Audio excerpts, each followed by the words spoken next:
Hello friends, in this video we will pointing vector instantaneous and average power densities எப்படி calculate பண்றது அப்படிங்கறத நாம பார்க்க போறோம். So university examinationல question கொஞ்சம் நல்லா go through பண்ணுங்க. அவங்க pointing theorem கேக்குறாங்க அப்படினு சொன்னா இந்த pointing theorem part 1 அப்படினு சொல்லி வீடியோ அப்லோட் பண்ணிருப்பேன். அதுல இருக்க ஆன்சர் எழுதுனா அதுக்கு கரெக்ட்டா இருக்கும். ஒருவேளை அவங்க instantaneous and average power densities கண்டுபிடிக்கணும் அப்படினு சொல்லி கொடுத்திருந்தாங்கன்னா நீங்க கண்டிப்பா வந்து part 1 எழுதணும், part 2 எழுத வேண்டியிருக்கும். சோ இப்போ part 2ல instantaneous and average power densities என்ன அப்படிங்கறத நம்ம பார்க்கலாம். சோ first instantaneousனா என்ன அப்படினா wave propagate ஆயிட்டு இருக்கு அப்படினு சொன்னா propagates over the time. இந்த டைம்ல இருந்து இந்த டைம் வரைக்கும் propagate ஆகுனா அந்த எந்த ஒரு இன்ஸ்டன்ட்ல அதோட பவர் என்ன அப்படினு சொல்லி நீங்க கால்குலேட் பண்ணனும் அப்படினு சொன்னா அது instantaneous power அப்படினு சொல்லுவாங்க. இப்போ average power densitiesனா என்னன்னா ஒரு பீரியட் ஆஃப் டைமுக்கு வந்து வேவ் இப்ப டிராவல் ஆயிருக்கிறதா வெச்சுக்கலாம். அதனால ஆவரேஜா இப்போ எவ்வளவு பவர் வந்து உங்களுக்கு ட்ரான்ஸ்மிட் ஆயிருக்கு அப்படிங்கறத கால்குலேட் பண்ணனும் அப்படினு சொன்னா average power densities தான் வேணும்.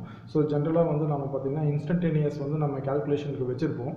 பட் யூஸ் பண்ண மாட்டோம் பிராக்டிகலா. நம்ம பிராக்டிகலா வந்து பாத்தீங்கன்னா average power density தான் நாம யூஸ் பண்ணுவோம். ஏன்னா ஒரு பீரியட் ஆஃப் டைமுக்கு வந்து எவ்வளவு பவர் நமக்கு ஆவரேஜா ட்ரான்ஸ்மிட் ஆயிருக்கு அப்படிங்கிறது நம்ம கால்குலேட் பண்ணனும்னா இது நமக்கு தேவை. பட் average power density நீங்க கொண்டு வரணும்னா அதுக்கு முதல்ல instantaneous கண்டுபிடிக்கணும். இத நீங்க இன்டகிரேட் பண்ணீங்கனா தான் average power density கண்டுபிடிக்க முடியும். சோ அதனால இந்த டெரிவேஷன்ல நான் என்ன பண்ண போறேன்னா முதல்ல instantaneous கண்டுபிடிக்க போறேன். அதுக்கு அப்புறமா அந்த இன்டகிரேட் பண்ணி நான் average power density-ய கால்குலேட் பண்ண போறேன். சோ ஃபர்ஸ்ட் வந்து எலக்ட்ரிக் ஃபீல்டுக்கு உண்டான ஈக்குவேஷனை நான் இந்த இடத்துல எழுதிக்கிறேன். AX and AXங்கிறது யூனிட் வெக்டர், Z டைரக்ஷன்ல எலக்ட்ரிக் ஃபீல்டு வந்து ப்ராபகேட் ஆயிட்டு இருக்கு. E ஃபீல்ட் இருக்குது வந்து பாத்தீங்கன்னா x பிளேன்ல இது இருக்கு. ஓகேங்களா? x பிளேன்ல எலக்ட்ரிக் ஃபீல்ட் இருக்கு. பட் ப்ராபகேட் ஆகிறது Z டைரக்ஷன்ல ப்ராபகேட் ஆயிட்டு இருக்கு. சோ இப்போ நான் அதை வந்து இந்த இடத்துல எழுதி இருக்கேன். சோ AX அப்படிங்கிறது என்னோட யூனிட் வெக்டர், E0 அப்படிங்கிறது வந்து பாத்தீங்க அப்படினு சொன்னா என்னோட ஆம்ப்ளிட்யூட் ஆர் அதோட மேக்னிட்யூட் அப்படினு சொல்லலாம். இது இப்போ வந்து பாத்தீங்கன்னா e power minus alpha plus j beta z அப்படினு சொல்லி இருக்கு. இத நாம பிரிச்சு எழுதிக்க முடியும். e power minus alpha z dot e power j beta z அப்படினு சொல்லி நாம பிரிச்சு எழுதிக்க முடியும். சோ ஆல்பா அப்படிங்கிறது வந்து ஆல்பா and பீட்டா நான் ஆல்ரெடி சொல்லிருக்கேன். ஆல்பாங்கிறது ப்ராபகேஷன் கான்ஸ்டன்ட், பீட்டா அப்படிங்கிறது வந்து ஃபேஸ் கான்ஸ்டன்ட். ஓகேங்களா? சோ இப்போ வந்து பாத்தீங்க அப்படினு சொன்னா இது இப்போ வந்து இதுக்கான இன்ஸ்டன்டேனியஸ் எக்ஸ்பிரஷன் எழுதணும் அப்படினு சொன்னா இப்போ இந்த எக்ஸ்பிரஷன் கூட டைம் வந்து நான் இன்க்ளூட் பண்ணிட்டேன் அப்படினு சொன்னா this will become instantaneous expression. So இப்போ அத தான் நான் இந்த இடத்துல பண்ணிட்டு இருக்கேன். சோ என்னோட E of Z ஈக்குவேஷன்ல டைம் வந்து இன்கார்பரேட் பண்ணேன். அதாவது இதோட டைம் இன்கார்பரேட் பண்ணும்போது பாத்தீங்கன்னா இங்க e பவர்ல வருது இல்லீங்களா? சோ கண்டிப்பா வந்து பாத்தீங்கன்னா real part and imaginary part வர வாய்ப்பு இருக்கு. பாத்தீங்கன்னா e power j θ cos θ j sin θ ன்னு எழுதுறேன். சோ ரியல் பார்ட்டும் இருக்கும், இமேஜினரி பார்ட்டும் இருக்கும். அதுல எனக்கு தேவைப்படுறது ரியல் பார்ட் மட்டும் தான். சோ அதனால நான் என்ன பண்ண போறேன்னா real part of E of Z அதாவது இந்த டேர்ம் கூட e power j omega t ய மல்டிப்ளை பண்ண போறேன். சோ இப்போ வந்து பாத்தீங்கன்னா இந்த டேர்மை நான் அப்படியே எடுத்து இங்க எழுதி இருக்கேன். அவர் கூட e power j omega t ய மல்டிப்ளை பண்ண அப்படினு சொன்னா டாட் பண்ணும்போது பாத்தீங்கன்னா இந்த e power minus alpha z நான் தனியா எழுதிக்கிட்டேன். e power j beta z dot e power j omega t ன்னு வரும் இல்லீங்களா? சோ அத வந்து நான் இந்த மாதிரி பிரிச்சு எழுதி இருக்கேன். ஓகேங்களா? So e power j omega t ax e0 e power minus alpha.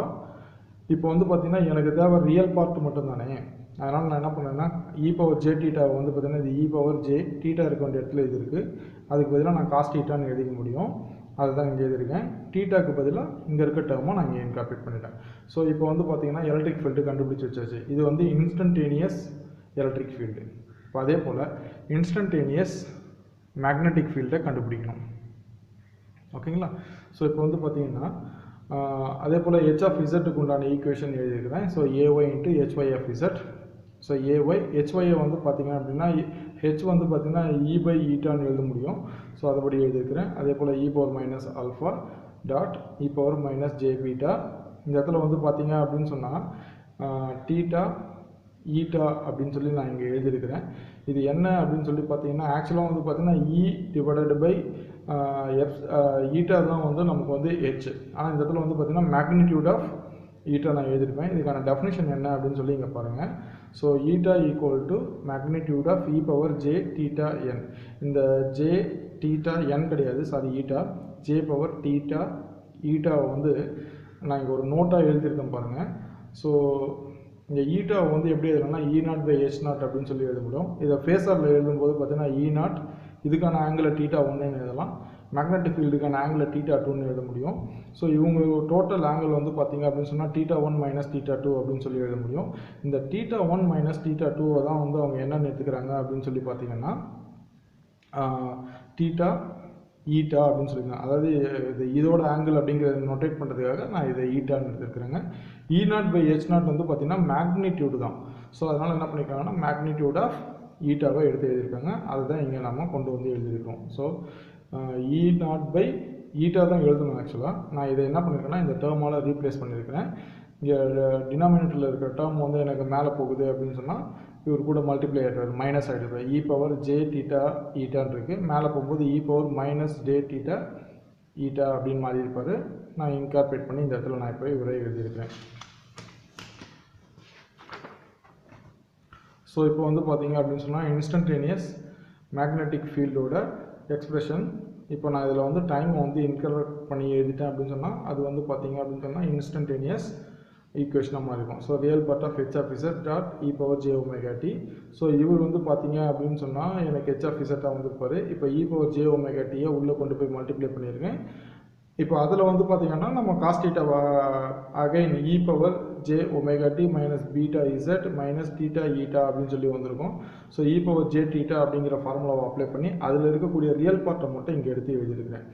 இப்போ instantaneous expression for the pointing vector. Pointing vector எனக்கு நல்லா தெரியும், P = E × H. ஸோ இதை தான் நான் இது பண்ணியிருக்கேன். இப்போ இன்ஸ்டன்டேனியஸ்க்கு வேணும் அப்படின்னு சொன்னால் instantaneous electric field, instantaneous magnetic field, இது ரெண்டுத்தையும் நான் மல்டிப்ளை பண்ணேன். அப்படி பாயிண்டிங் வெக்டர் அப்படிங்கிற P = E × H அப்படிங்கிறது தான் பாயிண்டிங் வெக்டர். இப்போ வந்து பார்த்தீங்கன்னா இன்ஸ்டன்டேனியஸ் வேணும்னா E × H இன்ஸ்டன்டேனியஸ் எக்ஸ்பிரஷனை நான் இங்கே மல்டிப்ளை பண்ணிக்கிறேன். ஸோ இப்போ வந்து பார்த்தீங்க அப்படின்னு சொன்னால் real part of E of z dot e⁻j⍵t, that is E of z, t தான் நான் இப்படி எழுதியிருக்கிறேன். அதே போல் h of z, t தான் நான் இந்த மாதிரி எழுதியிருக்கிறேன். ஓகேங்களா? ஸோ இப்போ வந்து பார்த்தீங்க அப்படின்னு சொன்னால் real part of E of z dot e⁻j⍵t நான் ஆல்ரெடி டிரைவ் பண்ணியே வச்சுருக்கிறேன். ஓகேங்களா? போன இதில் பார்த்தீங்க அப்படிங்க பாருங்கள், இந்த இடத்துல நம்ம கொண்டு வந்து வச்சுருக்கோம் பாருங்கள். E of z, t இதை நான் டிரைவ் பண்ணி வச்சுருக்கிறேன். அதே போல் h of z, t, that is the real part of h of z dot e⁻j⍵t நான் இங்கே டிரைவ் பண்ணி வச்சுருக்கேன். ஸோ அதை தான் இந்த இடத்துல நான் கொண்டு வந்து எழுதியிருக்கிறேன். ஓகேங்களா? ரெண்டு ரியல் பார்ட்டை நம்ம மல்டிப்ளை பண்ணோம். இந்த ரெண்டு ரியல் பார்ட்டுக்கான ஈக்குவேஷன் நான் இந்த இடத்துல எழுதியிருக்கிறேன். ஸோ இதோட ரியல் பார்ட் இங்கே இருக்குது, இவரோட ரியல் பார்ட் இங்கே இருக்குது. இப்போ நம்ம என்ன பண்ண போகிறோம் அப்படின்னு சொன்னால் இவங்க ரெண்டு பேரையும் மல்டிப்ளை பண்ண போகிறோம். ஓகேங்களா? ஸோ மல்டிப்ளிகேஷன் அப்படிங்கன்னா that is a cross product பண்ண போகிறோம். ஓகேங்களா? கிராஸ் ப்ராடக்ட் அப்படின்னு சொன்னால் ஸோ இந்த இடத்துல வந்து பார்த்தீங்க அப்படின்னு சொன்னால் இதோட மீனிங் வந்து என்னென்னா மல்டிப்ளிகேஷன் கிடையாது, இதோட மீனிங் வந்து கிராஸ் ப்ராடக்ட் பண்ணணும். ஸோ இதை கிராஸ் ப்ராடக்ட் பண்ணுறதுக்கு வந்து பார்த்தீங்கன்னா நான் இங்கே நான் ஸ்ட்ரைட்டாக கிராஸ் ப்ராடக்ட் பண்ணி எடுத்து எழுதியிருக்கிறேன். ஆனால் கிராஸ் ப்ராடக்ட் எப்படி பண்ணேன் அப்படின்னு சொல்லி பார்த்தீங்கன்னா நான் இப்படி தான் பண்ணியிருக்கிறேன். ஓகேங்களா? ஸோ என்னோட unit vectors AX, AY, AZ எழுதியிருக்கிறேன். ஸோ என்னோட எக்ஸ்பிளைனில் வந்து பார்த்தீங்க அப்படின்னு சொன்னால் எலக்ட்ரிக் ஃபீல்டு இருக்குது, மற்ற காம்பனண்ட் எதுவும் கிடையாது, Y காம்பனண்ட்டும் கிடையாது, Z காம்பனண்ட்டும் கிடையாது. அதே போல் மேக்னெட்டிக் ஃபீல்டு பார்த்தீங்கன்னா எனக்கு Y பிளேனில் தான் இருக்குது, Xம் Zம் கிடையாது. ஸோ இப்போ நான் இதை மல்டிப்ளை பண்ணோம்னா AX எனக்கு வந்து என்ன ஆகிடும்னா 0 × 0 0ன்னு ஆகிடும். ஓகே, சாரி, இங்கே இது AX மல்டிப்ளை பண்ணிங்கன்னா 0 × this 0 ஆகிடும், 0 × 0 0 ஆகிடும். ஸோ AX காம்பனண்ட் கிடைக்காது. இப்போ AY பார்த்தீங்க அப்படின்னு சொன்னால் 0 × this 0 ஆகிடும், 0 × 0 0 ஆகிடும். அப்போ எனக்கு கிடைக்கக்கூடிய காம்பனண்ட் வந்து பார்த்தீங்கன்னா AZ காம்பனண்ட் மட்டும்தான் இருக்கும். ஸோ AZ வந்து பார்த்தீங்கன்னா multiply this and subtract this. இப்போ இது ரெண்டுத்தையும் நான் மல்டிப்ளை பண்ணி இந்த இடத்துல எழுதியிருக்கிறேன். ஸோ இது ரெண்டுத்தையும் நான் இங்கே மல்டிப்ளை பண்ணி எழுதியிருக்கிறேன். இதுதான் கிராஸ் ப்ராடக்டோட மீனிங். ஸோ அந்த மாதிரி கிராஸ் ப்ராடக்ட் பண்ணி இந்த இடத்துல கொண்டு வந்து எழுதியிருக்கேன். இப்போ இதில் வந்து பார்த்தீங்கன்னா ட்ரிக்னாமெட்ரி ஐடென்டிட்டியை நான் அப்ளை பண்ண போகிறேன். cos A cos B = 1/2 cos A - B + cos A + B அப்படின்றது. இதை cos Aன்னு எடுத்துக்கலாம், இதை cos Bன்னு எடுத்துக்கிட்டிங்கன்னா cos A - B + cos A + B அப்படின்னு சொல்லி பிரித்து எழுதிக்க முடியும். இந்த இடத்துல வந்து நான் தனியாக நோட் எழுதியிருக்கேன் பாருங்கள். ஸோ இதை அப்ளை பண்ணதுக்கப்புறமா எனக்கு இந்த ஈக்குவேஷன் கிடைக்கிது. ஓகேங்களா? ஸோ இப்போது cos A நோட் போட்டிருக்கேன், cos A + B அப்படின்னு சொல்லி பார்த்தீங்க அப்படின்னு சொன்னால் ஓகேங்களா, cos A + Bக்கு I will get cos 2ωt minus 2βz minus θn எனக்கு கிடைக்கும். அதே போல் cos A - Bக்கு வந்து பார்த்தீங்க அப்படின்னு சொன்னால் cos θ ஈட்டா எனக்கு இந்த இடத்துல கிடைக்கும். ஸோ இப்போ வந்து பார்த்தீங்க அப்படின்னு சொன்னால் இந்த ஈக்குவேஷனில் ரெண்டுத்தையும் நான் மல்டிப்ளை பண்ணி என்ன கொண்டு வந்திருக்கிறோமோ இது இன்ஸ்டன்டேனியஸ்க்கான எக்ஸ்பிரஷன். ஓகேங்களா? ஸோ இந்த இடத்துல நம்ம இன்ஸ்டன்டேனியஸ் பவர் என்ன அப்படிங்கிறத கண்டுபிடிச்சிட்டோம். பட் நாம் எப்பவுமே வந்து ப்ராக்டிக்கலாக இன்ஸ்டன்டேனியஸ் பவருக்கு கொடுக்குற இம்பார்ட்டன்ஸோட ஆவரேஜ் பவருக்கு தான் நம்ம கொடுப்போம். ஸோ ஆவரேஜ் பவர் அப்படின்னு சொன்னால் ஒரு பீரியட் ஆஃப் டைமுக்கு வந்து இது எவ்வளோ பவர் கொடுக்குது அப்படிங்கிறத நம்ம கேல்குலேட் பண்ணுவோம். ஸோ அப்போ இது என்ன பண்ணணும்னா ஒன் பீரியடுக்கு இந்த ஈக்குவேஷனை நம்ம இன்டகிரேட் பண்ணணும். ஓகேங்களா? ஒரு பீரியட் ஆஃப் டைமுக்கு கிடைக்குது எவ்வளோ பவர் கிடைக்குது அப்படிங்கிறது தான் அதோட average. So one period of டைமுக்கு ஆவரேஜ் இருக்குது 1/t. So one period of டைமுக்கு வந்து இதை இன்டகிரேட் பண்ணேன் அப்படின்னு சொன்னால் எனக்கு கிடைச்சிடும் P of Z, T. So இந்த இடத்துல நான் என்ன கண்டுபிடிச்சிருக்கேனோ அதுதான் P of Z, T. ஓகேங்களா? ஸோ இந்த இடத்துல நான் கண்டுபிடிச்சிருக்கேன் இல்லைங்களா? ஸோ அதுதான் எனக்கு P of Z, T போன இதில். ஸோ அவரை நான் வந்து ஒன் பீரியட் ஆஃப் டைமுக்கு நான் இன்டகிரேட் பண்ண போகிறேன். T வந்து பார்த்தீங்கன்னா 2π. ஸோ பைனா 180, 2πனா 360 பர் ஆங்குலர் வெலாசிட்டி. ஒரு ரொட்டேஷனுக்கு இது மொத்தம் 360 டிகிரி போகுது அப்படின்னு சொல்லி அர்த்தம். ஓகேங்களா? ஸோ இப்போ வந்து பார்த்தீங்க அப்படின்னு சொன்னால் இந்த P of Z, Tக்கு பதிலாக நம்ம அங்கே கண்டுபிடிச்ச ஈக்குவேஷனை இந்த இடத்துல நான் கொண்டு வந்து எழுதியிருக்கிறேன். இப்போ இவரை வந்து நம்ம இன்டகிரேட் பண்ணணும் அப்படின்னு சொன்னால் இந்த டேர்மை கொண்டு போய் உள்ள இவர் கூட மல்டிப்ளை பண்ணணும்.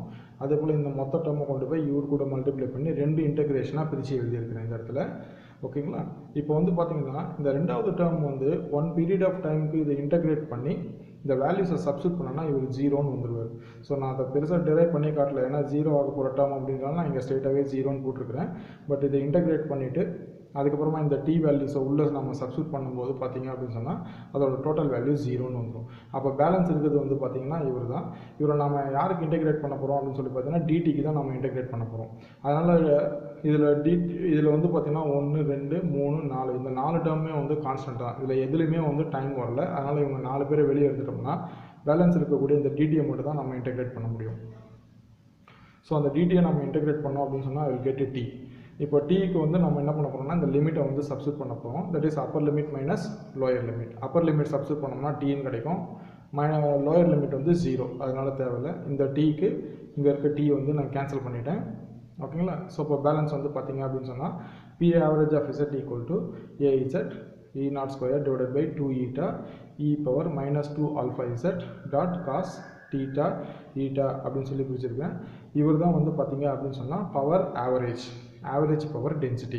ஓகேங்களா?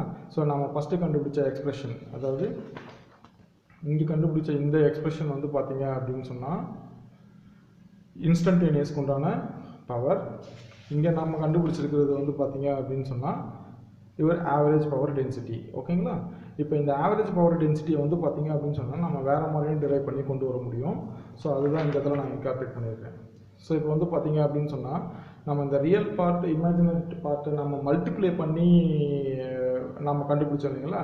ஸோ இந்த ரியல் பார்ட்டையும் இமேஜினரி பார்ட்டையும் ஆட் பண்ணியும் கண்டுபிடிக்க முடியும். ஓகேங்களா? ஸோ இந்த மாதிரியும் வந்து நம்மளால் ஆவரேஜ் பவர் கண்டுபிடிக்க முடியும். இப்போ இதுதான் நம்ம யூஸ் பண்ணியிருந்தோம் நான் பாருங்களா? So real part of E of Z into e power j omega t multiplied by real part of H of Z dot e power j omega t. இந்த மாதிரி மல்டிப்ளை பண்ணி தான் நம்ம கண்டுபிடிச்சோம். ஆனால் இதை மல்டிப்ளை பண்ணி தான் கண்டுபிடிக்கணும்னு அவசியம் இல்லை, ஆட் பண்ணியும் கண்டுபிடிக்க முடியும். அதுக்கு நான் என்ன பண்ணியிருக்கிறேன் அப்படின்னு சொன்னால் இந்த ரூலை வந்து நான் அப்ளை பண்ணியிருக்கிறேன். ஓகேங்களா? ஸோ இங்கே இருக்க பாருங்க, இந்த ரூலை வந்து நான் அப்ளை பண்ணியிருக்கேன். Real of A 1/2 A plus A asterisk, asteriskனா காம்ப்ளெக்ஸ் கான்ஜுகேட். ஓகேங்களா? So 1/2 B plus B asterisk இருக்குது. இது ரெண்டுத்தையும் நாம் வந்து மல்டிப்ளை பண்ணோம்னா காம்ப்ளெக்ஸ் கான்ஜுகேட் ரூல் படி இந்த மாதிரி எழுத முடியும். ஓகேங்களா? ஸோ காம்ப்ளெக்ஸ் மல்டிப்ளிகேஷன் பண்ணிவிட்டு இது இந்த மாதிரி எழுத முடியும். ஸோ இதை தான் இந்த இடத்துல நான் எழுதியிருக்கிறேன். ஓகேங்களா? ஸோ மேலே இருக்கக்கூடிய இந்த ஈக்குவேஷனை இந்த ஐடென்டிட்டி காம்ப்ளெக்ஸ் ஐடென்டிட்டி அப்ளை பண்ணி காம்ப்ளெக்ஸ் ரூல் அப்ளை பண்ணி நான் இந்த மாதிரி இந்த இடத்துல எழுதியிருக்கிறேன். இப்போ வந்து பார்த்தீங்க அப்படின்னு சொன்னால் இவர் P of Z, T. அப்போ இவர் இன்ஸ்டன்டேனியஸ்க்கான ஈக்குவேஷன் இந்த இடத்துல என்ன இருக்கோ இவர் வந்து பார்த்தீங்கன்னா இன்ஸ்டன்டேனியஸ்க்கான ஈக்குவேஷன். எனக்கு தேவை ஆவரேஜ் இல்லைங்களா? அப்போ இவரை வந்து நான் என்ன பண்ணேன்னா ஒன் பீரியட் ஆஃப் டைமுக்கு இவரை இன்டகிரேட் பண்ணேன் அப்படின்னு சொன்னால் எனக்கு வந்து ஆவரேஜ் பவர் டென்சிட்டி கிடச்சிடும். இப்போ அதுதான் இந்த இடத்துல நான் பண்ணியிருக்கிறேன். ஸோ P ஆவரேஜ் வேணும் அப்படின்னு சொன்னால் மேலே கிடச்ச இந்த ஈக்குவேஷனை ஒன் பீரியட் ஆஃப் டைமுக்கு நம்ம இன்டகிரேட் பண்ணி ஆவரேஜ் எடுக்கணும். ஸோ ஆவரேஜுக்காக plus one period of time integrate பண்ணுறேன். ஓகேங்களா? ஸோ இன்டகிரேட் பண்ணேன் அப்படின்னு சொன்னால் இந்த ரெண்டாவது டேர்ம் இருக்குது பார்த்தீங்களா, இதை இன்டகிரேட் பண்ணி அந்த T வேல்யூ உள்ளே அப்ளை பண்ணிங்கன்னா இது வந்து 0ன்னு வந்துடும். ஸோ அப்போ பேலன்ஸ் இருக்கிறது பார்த்தீங்கன்னா இவர் மட்டும்தான் இருப்பார். இதுலேயும் வந்து பார்த்தீங்க அப்படின்னு சொன்னால் இவங்க எல்லாருமே கான்ஸ்டன்ட். வெளியே எடுத்துட்டோம் அப்படின்னு சொன்னால் நம்ம டிடியை மட்டும்தான் நம்ம இன்டெகிரேட் பண்ண முடியும். ஸோ டிடியை இன்டெகிரேட் பண்ணால் டீன்னு வரும். ஐ மீன் அப்பர் லிமிட் டீன்னு வந்துடும். அதில் upper limit minus lower limit substitute பண்ணால் டி மட்டும்தான் கிடைக்கும். ஸோ இந்த டீக்கு இந்த டீ கேன்சல் ஆகிடுச்சுன்னா power average of Z equal to 1/2 real part of E of Z multiplied by h asterisk of z. h asteriskனா இதோட காம்ப்ளெக்ஸ் கான்ஜுகேட். ஓகேங்களா? இது என்ன மீன் பண்ணுறாங்கன்னா இவரை விட இவர் 90 டிகிரி லேகிங்கில் இருப்பார், வேறு ஒன்றும் இல்லை. அதுதான் வந்து காம்ப்ளெக்ஸ் கான்ஜுகேட்டாக எழுதியிருக்கிறாங்க. ஸோ ஈயை விட ஹெச் ஃபீல்டு வந்து பார்த்தீங்கன்னா 90 டிகிரி லேகிங்கில் இருக்கும். Lagging R leading. ஓகேங்க, ரெண்டு பேருக்கும் இருக்கிற ஃபேஸ் டிஃப்ரென்ஸ் ஷார்ட்டாக நான் ஃபேஸ் டிஃப்ரென்ஸ்னு சொல்லிடுறேன். இ ஃபீல்டுக்கும் ஹெச் ஃபீல்டுக்கும் இருக்கிற ஃபேஸ் டிஃப்ரென்ஸ் வந்து பார்த்தீங்கன்னா 90 டிகிரி இருக்கும். அதுதான் வந்து கான்ஜுகேட் நீங்கள் நோட்டேட் பண்ணியிருக்கிறாங்க. ரெண்டாவது வந்து பார்த்தீங்கன்னா இங்கே இசட் பிளேனில் ப்ராபகேட் ஆகிற மாதிரி இந்த ஈக்குவேஷன் இருக்குது. எப்போவுமே வேவ் வந்து இசட் பிளேனில் தான் ப்ராபகேட் ஆகணும்னு அவசியம் கிடையாது. எந்த பிளேனில் ஒன்றாலும் அதால் ப்ராபகேட் ஆக முடியும். ஸோ நீங்கள் இ ஃபீல்டு ஹெச் ஃபீல்டை வந்து பிளேன் மாற்றி கொடுத்தீங்க அப்படின்னு சொன்னால் ப்ராபகேஷன் இன்னொரு டைரக்ஷனில் தான் கிடைக்கும். அதனால் வந்து என்ன பண்ணோன்னா காமனாக எல்லாத்துக்கும் பொருந்துற மாதிரி அந்த ஈக்குவேஷனை இங்கே மாற்றி நான் எழுதியிருக்கிறேன். So P average equal to 1/2 real part of E into H. இங்கே பாருங்கள், நான் என்ன பிளேன் அப்படிங்கிறத எழுதலை. ஓகேங்களா? ஏன்னா இங்கே டேவிட் கே செங் டெக்ஸ்ட் புக்கில் வந்து என்ன பண்ணியிருக்காங்கன்னா ப்ராபகேஷன் வந்து இசட் டைரக்ஷனில் நடக்கிற மாதிரி கொடுத்ததுனால நான் இங்கே எல்லாமே இசட்னு போட்டு டிரைவ் பண்ணி கொண்டு வந்திருக்கிறேன். பட் ரியாலிட்டியில் வந்து பார்த்தீங்க அப்படின்னு சொன்னால் எப்போவுமே வந்து வேவ் வந்து இசட் டைரக்ஷன்லேயே போகணுன்னு ஒன்றும் மேண்டேட்ரி கிடையாது. நீங்கள் இ ஃபீல்டையும் ஹெச் ஃபீல்டையும் எக்ஸ் அண்ட் ஒயில் கொடுக்காம பிளேன் மாற்றி கொடுத்தீங்கன்னா ப்ராபகேஷன் வேறு ஒரு பிளேனில் தான் கிடைக்க ஆரம்பிக்கும். அதனால் நான் என்ன பண்ணியிருக்கேன்னா அந்த டேர்மை வந்து இசட்டெல்லாம் எடுத்துகிட்டு காமன் டேர்மாக இந்த இடத்துல எழுதியிருக்கேன். ஸோ இப்போ வந்து பார்த்தீங்கன்னா எக்ஸாமினேஷனில் instantaneous and average power densities அப்படின்னு சொல்லி கேட்டாங்க அப்படின்னு சொன்னால் கண்டிப்பாக ரெண்டு ப்ரூஃப்மே நீங்கள் எழுதணும். அதாவது நம்ம ஃபஸ்ட்டு கண்டுபிடிச்ச ப்ரூஃபையும் எழுதணும், அடுத்தது இங்கே நம்ம வந்து இந்த ரியல் பார்ட்டு போட்டு பண்ணியிருக்கோம் இல்லைங்களா, இந்த பார்ட்டையும் நம்ம கண்டிப்பாக எக்ஸாமினேஷனில் எழுதணும். அதனால் கொஸ்டின் பேப்பரில் கொஸ்டினை கொஞ்சம் கேர்ஃபுல்லாக பாருங்கள். அவங்க பாயிண்டிங் தியரம்னு ஜென்ரலாக கேட்டால் பார்ட் 1 சஃபிஷியன்ட். செகண்ட் பார்ட்டில் வந்து நம்ம இன்ஸ்டன்டேனியஸ் வந்து டிரைவ் பண்ணியிருக்கோம். ஸோ கொஸ்டின் பேப்பரில் Poynting theorem for instantaneous and average power டென்சிட்டிஸ்ன்னு கேட்டால் கண்டிப்பாக இந்த ப்ரூஃப் தான் நீங்கள் எழுதணும். Thank you so much.